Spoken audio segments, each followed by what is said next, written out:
If you're responsible for engineering software in a high-tech company, using the right tool to help manage expensive software licenses, monitor usage, assure compliance, and assist in license purchase decisions can save you time and money.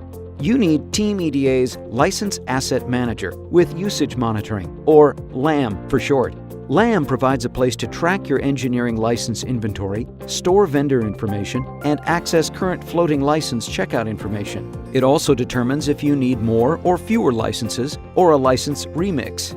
Switching from WAN to LAN or WAN to node-locked can significantly reduce costs. If you're acquiring a company or consolidating licensed servers, LAM is essential.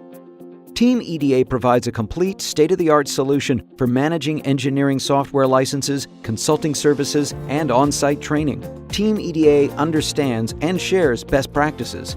Using LAM, a valve manufacturer saved $65,000 in license costs the first year. Another client saved $42,000 in 6 months. For a demo or free trial of LAM, go to www.teameda.com.